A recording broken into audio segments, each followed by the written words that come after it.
Bonjour bien-aimés dans le Seigneur, je vous salue au nom précieux de Jésus-Christ, notre Seigneur et Sauveur, partout où vous êtes.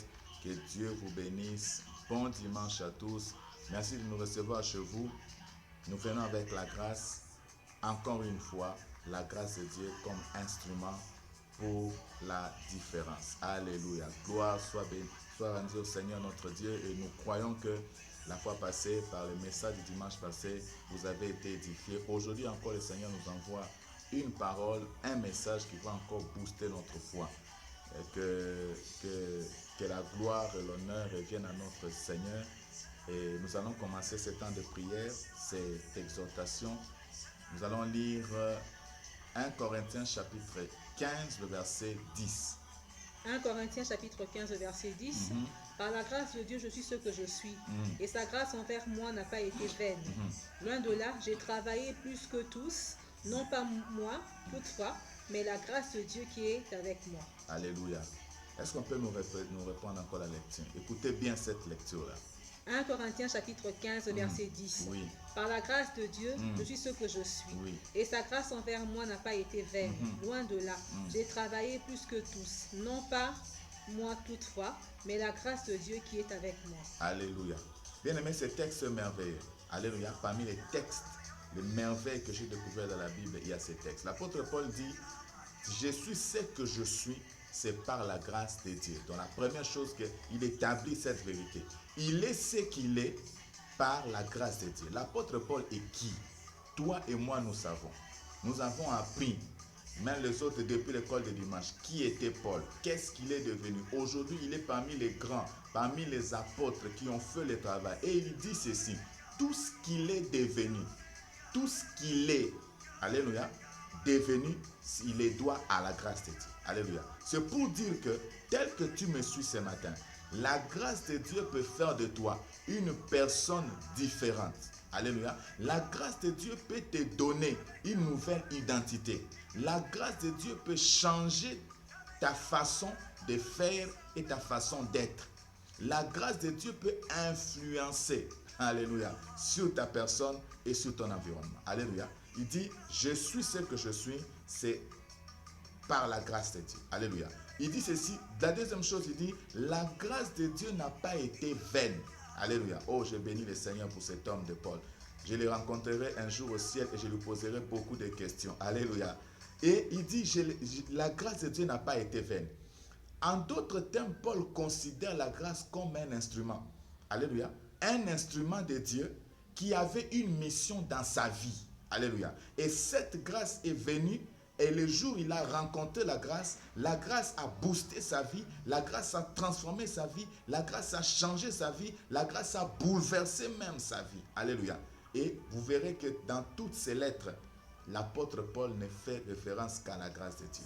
Bien aimé, la grâce de Dieu est un instrument efficace pour la différence. Lorsqu'elle est activée dans ta vie, lorsqu'elle entre dans ta destinée, elle change tout. Alléluia. Même ton apparence peut changer à cause de la grâce de Dieu. Et la troisième chose, il dit ceci, j'ai travaillé plus que eux tous. Alléluia. Non pas moi, mais la grâce de Dieu. En d'autres termes, il dit ceci, en termes de travail, en termes de rendement, alléluia, j'ai travaillé plus que eux tous. En quantité et en qualité. Alléluia. La grâce de Dieu, lorsqu'elle opère en toi, lorsqu'elle travaille en toi, lorsqu'elle est établie en toi, cette grâce fera que tu sois productif en quantité et que tu sois excellent, c'est-à-dire en qualité. Alléluia. Et aujourd'hui, tout le monde parle de Paul. Mais il y avait des gens comme des Thaddée, des Barthélemy. Mais on parle de Paul parce qu'il y a la qualité dans son travail, mais il y a aussi la quantité. Alléluia. L'abondance des matières. Alléluia. Et je dis à quelqu'un ce matin, nous sommes en train de faire cette démarche pour t'amener à croire en la grâce, pour t'amener à chercher la grâce, pour t'amener à reconsidérer la grâce autrement. On nous a présenté plusieurs fois que la grâce est une faveur humanité, ce qui n'est pas faux. Au-delà de ça, il y a une dimension spirituelle que nous voulons saisir de la grâce de Dieu. Comme l'apôtre Paul nous le dit, elle n'a pas été vaine. Alléluia. Donc on m'a donné la grâce, elle n'a pas été vaine, elle a été active. Alléluia dans ma vie. Et j'aimerais ajouter deux choses aujourd'hui pour que nous prions. La première chose, la fois passée, nous avons dit la grâce est une onction, la grâce est une puissance. Mais aujourd'hui, nous allons encore reprendre ceci pour dire la grâce de Dieu et l'onction du Saint-Esprit qui descend sur toi pour te permettre de réussir. Souligner, réussir. Alléluia. Peut-être que tu n'as jamais réussi. Peut-être que tu languis derrière la réussite. Mais laisse-moi te dire, je viens te proposer une voie, c'est la grâce. Alléluia. Il dit ceci, pour te permettre de réussir dans tes entreprises. Tu dois savoir que la grâce est un fait surnaturel. Il y a une dimension ou une valeur ajoutée spirituelle. Alléluia. Bien aimé, tu dois savoir, derrière chaque réussite, chaque succès, chaque progrès, se cache un secret spirituel. Alléluia.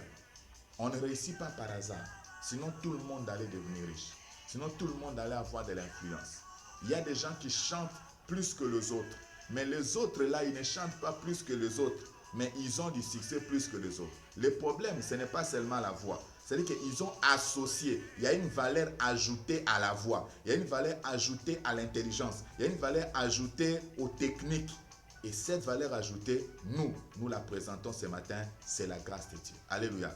Comme d'aucuns, je disais à quelqu'un la fois passée, la grâce est un peu comme je sais que l'exemple, plusieurs ne vont pas peut-être bien dire, oh, mais comment il peut prendre cet exemple-là. Mais la grâce est un peu ce que l'école y a pour les autres. Lorsqu'elle est en toi, peu importe ce que tu vas faire, tu vas réussir. Aïe, aïe, aïe, aïe, aïe, aïe, j'ai dit à quelqu'un, peu importe ce que tu vas faire, tu vas réussir. Et je viens ce matin en tant qu'oracle de Dieu te dire ceci.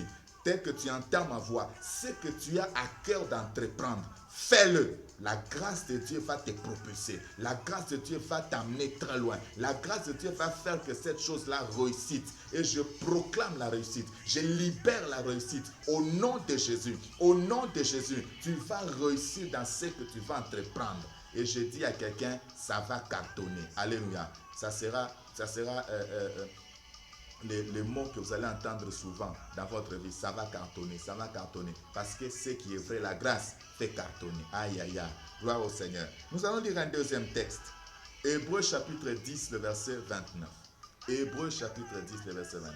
Bien-aimé, la grâce est terrible. Et Dieu va nous aider à saisir la pensée qu'il nous communique au travers de ses enseignements. Hébreux chapitre 10, le verset 29. De quel pire châtiment pensez-vous que sera jugé digne celui qui aura foulé aux pieds le Fils de Dieu, qui aura tenu pour profane le sang de l'alliance par lequel il a été sanctifié et qui aura outragé l'esprit de la grâce. Alléluia. Il aura outragé l'esprit de la grâce. Je voulais simplement te faire comprendre que le Saint-Esprit que tu aimes, parce que tu es un ami du Saint-Esprit. Oh Saint-Esprit. Et les gens quand ils prient, oh Saint-Esprit, je sens la présence de l'Esprit. Il est là, l'Esprit de Dieu. C'est bien. Cet Esprit de Dieu qui est là, c'est l'Esprit de grâce. Alléluia. Lorsqu'il est en toi, il doit activer la grâce. Alléluia. Lorsqu'il est en toi, il va te couvrir d'un revêtement que moi j'appelle le revêtement de la grâce. Et lorsque tu as ce revêtement de la grâce, n'importe où tu peux te présenter, les portes s'ouvriront. Alléluia. Et voilà pourquoi je dis ceci, la grâce de Dieu est une force. Alléluia. La grâce de Dieu est une force que Dieu accorde à quelqu'un pour rendre possible les choses difficiles, pour rendre possible les choses impossibles, pour rendre possible les choses compliquées. Lorsque la grâce vient sur toi, rien ne peut être compliqué. Alléluia. Comme quelqu'un disait, compliqué, ça ne se trouve pas dans mon langage. Alléluia. Mais il ne connaissait pas Dieu. Mais c'était quelqu'un qui était plongé, poussé dans... Vous comprenez? Comment quelqu'un peut être si sûr de dire que mot compliqué, impossible ne figure pas dans son dictionnaire? C'est parce qu'il savait activer quelque chose de surnaturel. Mais nous avons plus que cela, la grâce de Dieu qui a été manifestée. Bien-aimé dans le Seigneur, la grâce est la substance, alléluia, spirituelle qui t'aidera à accomplir les tâches difficiles et abondantes. L'apôtre Paul a dit, j'ai travaillé plus que eux tous. Alléluia, en quantité et en qualité. Et je dis à quelqu'un, reçois cette faveur-là. Tu vas travailler en quantité et en qualité. Ton travail sera accepté et acceptable partout au nom de Jésus. Bien-aimé, la dernière chose avant que nous puissions prier, parce que ce sont de courtes exhortations. La troisième dimension, la grâce est un baume, j'aime l'appeler comme ça, est une pommade, une sorte d'huile, alléluia, qui agit sur quelqu'un pour le rendre acceptable, désirable, là où en principe il ne devait pas l'être à cause d'un certain nombre de critères. Alléluia. La grâce de Dieu, lorsqu'elle est sur toi, elle va te rendre acceptable, elle va te rendre désirable. Alléluia. Là où en principe tu ne devais pas l'être. Parce que dans chaque profession, dans chaque domaine, dans chaque pays, dans chaque territoire, il y a ce qu'on appelle les principes, il y a ce qu'on appelle les critères, les normes. Mais lorsque la grâce de Dieu est sur quelqu'un, bien aimé, elle est au-dessus de ces normes. Alléluia. Voilà pourquoi un certain Daniel peut prospérer dans un pays étranger. Quelqu'un comme Joseph peut devenir premier ministre dans un pays étranger. Alors que toi et moi, nous sommes dans notre pays. Si tu commences à réfléchir, toi-même, tu vas te dire que jusqu'à ta mort, tu ne deviendras pas premier ministre. Mais la grâce de Dieu fait que quelqu'un devient premier ministre quelque part. C'est ça la grâce de Dieu. Alléluia. La grâce de Dieu fait que quelqu'un, une fille étrangère, devienne reine. Nous le verrons. Parce qu'aujourd'hui, je voulais poser des fondements. Prochainement, nous allons maintenant entrer dans les exemples des personnes qui ont vécu la grâce. Mais tu seras étonné. Comment Esther, une orpheline, peut devenir reine? Alléluia. C'est ce que la Bible dit, les choses qui étonnent. Une femme dédaignée attrape un mariage.